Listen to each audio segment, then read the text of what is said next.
Hi everybody, you are listening to the Medea podcast series.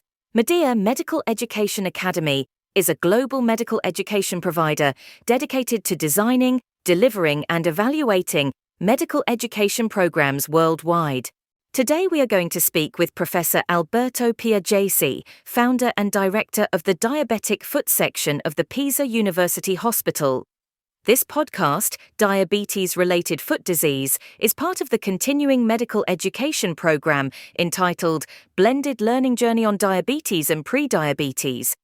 The target audience for this program is clinicians involved in endocrinology, particularly diabetes, pre-diabetes, obesity management and general practice, vascular specialists and podiatrists. All materials will be suitable for all geographic regions. Welcome to this podcast. My name is Alberto Piaggesi. I am a diabetologist. I am professor of endocrinology and metabolism at the University of Pisa, where I manage since more than 30 years a section on diabetic foot and lower limb complications. The learning objectives of this podcast today will be to recognize and treat diabetic foot ulcers, and to undertake persistent and repetitive educational activities with patients with diabetes and raise awareness of foot hygiene, the importance of self-care and of seeking help early when feet are damaged. How much of a problem is diabetic foot disease? It's a huge problem, actually, and more than huge is an underestimated and under-recognized emergency worldwide.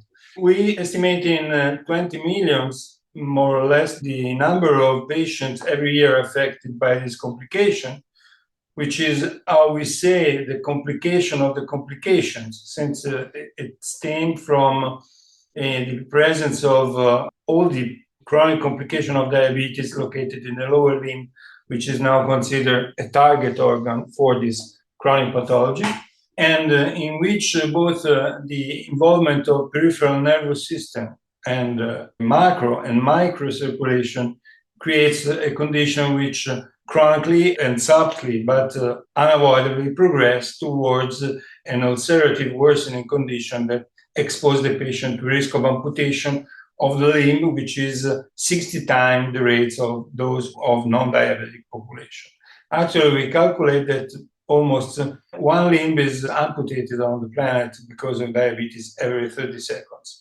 So a real problem, a real, I would say, emergency also, because these figures are bound to increase due to the increasing incidence of diabetes worldwide, and because of the complexity of the pathology, which involves not only the lower limb but the whole organism of the patient, since there are present many comorbidities, such that we now talk of diabetes-related foot disease or diabetic foot syndrome, and not anymore of diabetic foot ulcers, because ulcer is only a part of a much more complex conundrum of symptoms and pathologies that affect the same patients at the same time.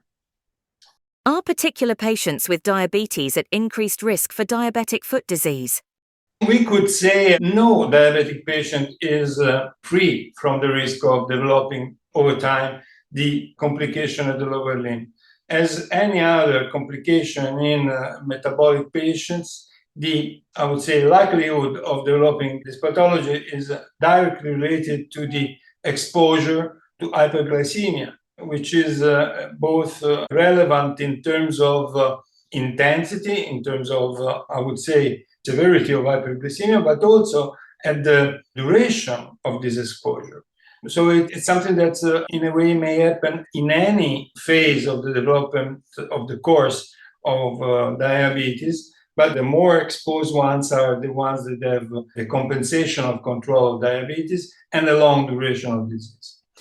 On these basic, I would say, risk factors, we have other conditions that may play a role, and are those related to smoking. Smoking is an important and I would say deleterious co-factor of developing of this pathology, but also some condition that may interfere in the development of the pathology, like renal insufficiency and cardiac insufficiency, that, as we said before, are comorbidities that affect for the worse the evolution of the pathology. The problem is also that the condition is most often asymptomatic until the later phases. So there are a significant number of patients which are already affected by the pathology, but who are non-recognized as such by both themselves, but even more important, by their physicians, their specialists. Because the pathology is, because of the presence of neuropathy, most often asymptomatic until the very late phases. How should patients with diabetic foot disease be supported and treated? Typically, the diabetic foot pathology, diabetic foot-related disease, is a multidimensional pathology, and it takes a multidisciplinary approach to be effective in treating the pathology in all the phases of its development. It's been demonstrated that a multidisciplinary approach can change for the better the prognosis of these patients in any phase of its development. Just to mention some example, the inception of podologists in Italy in the prevention, primary and secondary prevention of the pathology in the early phases did change the future of many of these cases that in previous situation were bound to progress to the later phases, to the much more complicated aspects of the disease.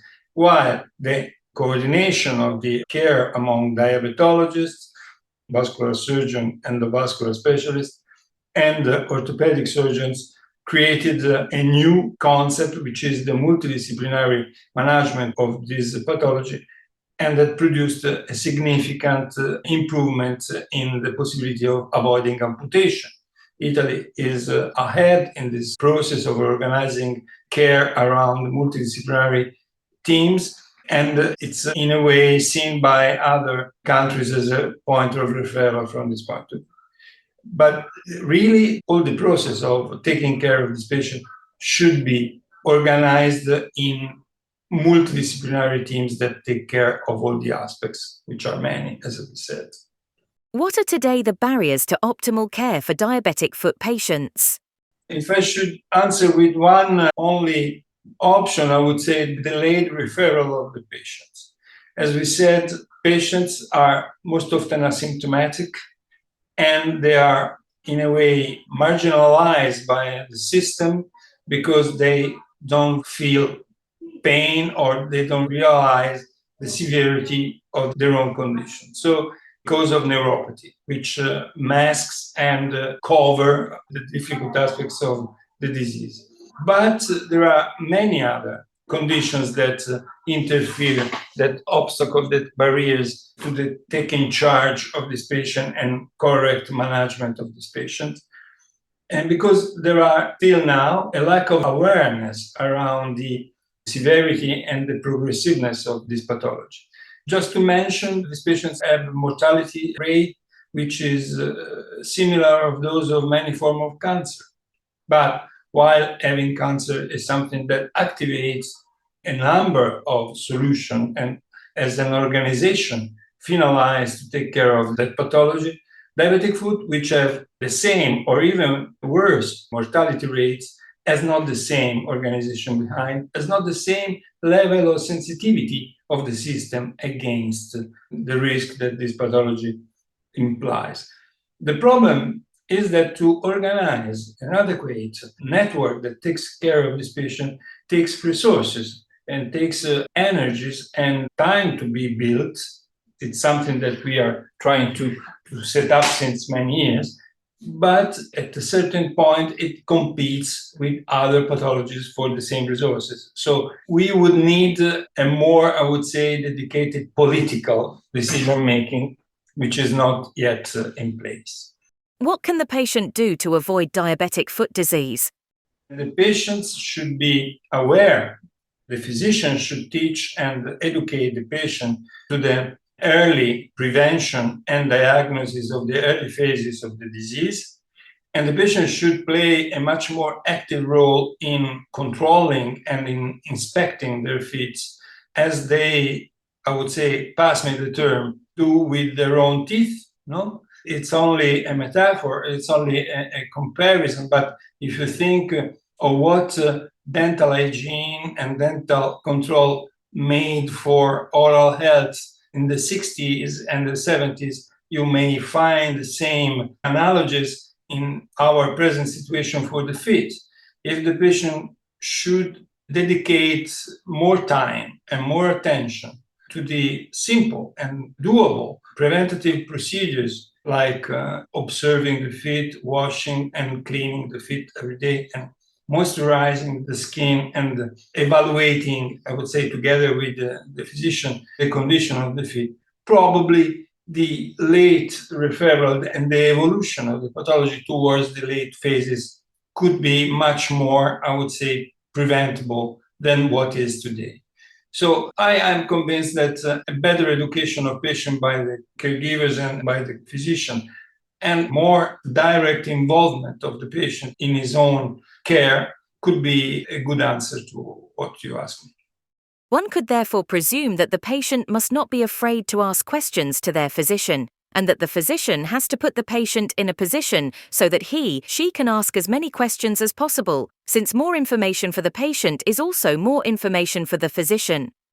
Absolutely, you're right. But you could be surprised of how poor is the awareness and knowledge of the existence of this pathology, also among many specialists. If I may say an anecdote, I met a colleague which I didn't see since many years. We were young together in the 80s, and she went working in another town in south of Italy, and she asked me, do you still manage those patients with those problems in the feet? And I said, well, yes, I made a career after that.